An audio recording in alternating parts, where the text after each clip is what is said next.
Picture this, it's the middle of the afternoon and you're supposed to be focusing on work, running errands, or spending time with family, but all you can think about is food, what you ate, what you should eat next, whether you're being good today, or whether you've already messed up. Then the nighttime rolls around and suddenly it's like a switch flips and you're eating everything in sight, wondering why you have zero control around food. If this cycle feels familiar, I want you to know two things. One, you are not the problem. And two, obsessing over food all day isn't just frustrating, it's setting you up to overeat in the evening. But the good news, there's a way out of this. And today, I'm going to show you how to stop food from taking over your brain so that you can finally feel in control without wasting more time being stuck in that binge-restrict cycle. 3 reasons why you can't stop thinking about food. Before we get into the fix, let's talk about why this is happening, because I promise you it's not your bad habits or a lack of willpower. Number 1 is you are not eating enough, and restriction leads to obsession. Your brain is wired for survival, and if you're not giving it enough food or the right balance of nutrients throughout the day or at any time, it will keep you focused on food until you do. Think about the last time where you were truly hungry. What happened?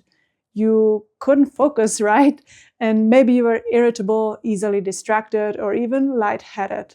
For example, it's like trying not to think about water when you're severely dehydrated.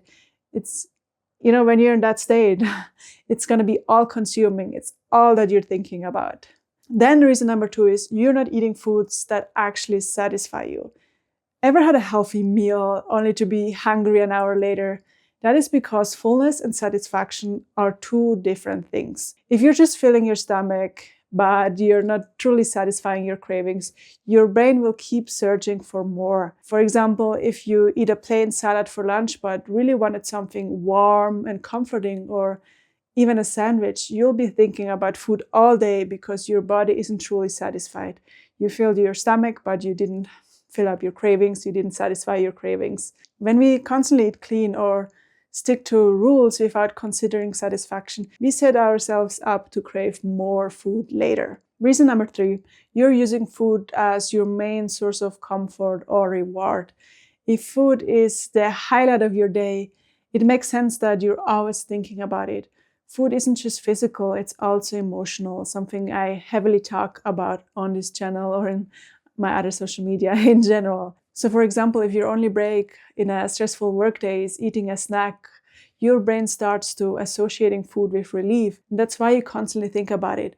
Or if after a stressful day, the only thing that seems to make you feel better is eating, it's exactly the same thing.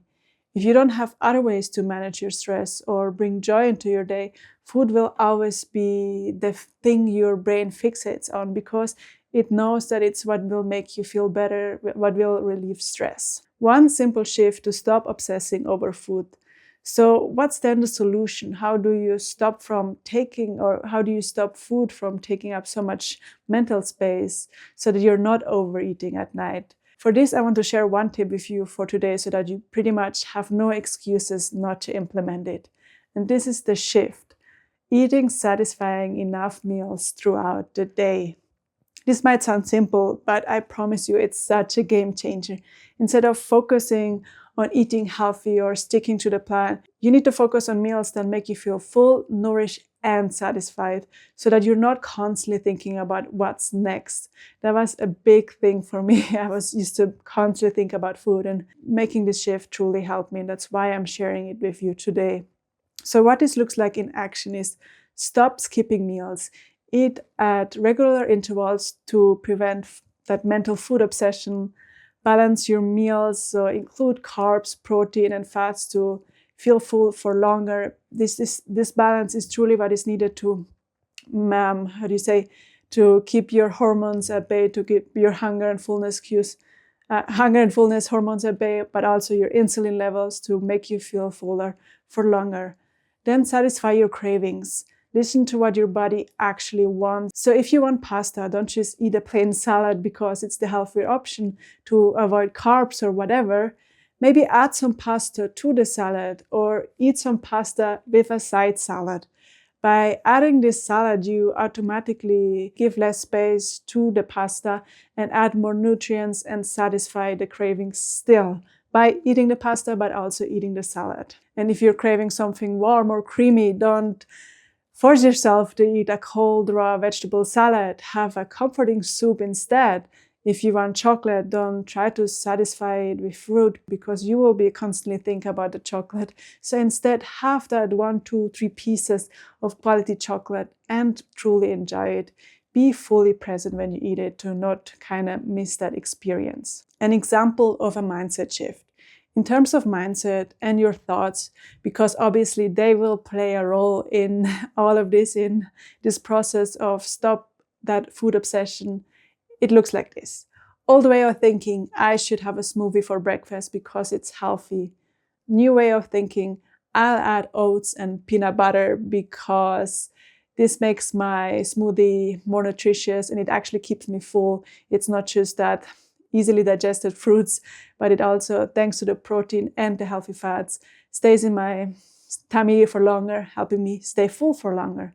So that was a big thought. So basically just I'll add oats and peanut butter to my smoothie so that it actually keeps me full. So see, there's a difference. You're still eating in a way that nourishes you, that nourishes your body, that nourishes your soul, but you now won't be obsessing about food all day because you're actually satisfied. You nourished your body and you satisfied your craving. What happens when you implement this? Here's what happens when you start eating in a way that truly satisfies you. First off, food stops taking over your brain because your body and mind truly feel nourished or truly are nourished. Food is no longer the main focus. Then nighttime cravings start to fade, start to become less intense. When you stop restricting during the day, your body stops feeling the need to make up for it at night. Then lastly, you feel more control around food. No more feeling out of control because your body is finally getting what it needs. Now, all of this I shared until now is just one piece of the puzzle. But if nighttime eating is your biggest struggle, I've got something that will help you. My free and quick training on how to stop nighttime overeating in 7 days. Inside this video, I will walk you through my step-by-step method to break the cycle for good. We'll cover how to handle cravings, stop emotional eating, and finally feel in control around food without restriction. It's a short video that will teach you a simple technique on how to stop the cravings within 60 to 90 seconds. And together with what you've learned, it will truly be a game changer for you. Grab it now for free by following the link down in the show notes. If you've ever felt like you do well all day but lose control at night, or if you're tired of going to bed or waking up feeling guilty, in this video I'm going to show you a better way. So don't forget to click the link down below to grab it. And at the end of the day, you don't need more willpower. You don't need to control yourself more. You just need to start eating in a way that actually satisfies you so that your brain can finally relax around food. If this video helped you, don't forget to like, subscribe, and share with someone that might need this message. And please tell me in the comments, what is one thing you're going to try differently today? I'd love to hear from you. And with all that being said, I will see you in the next video.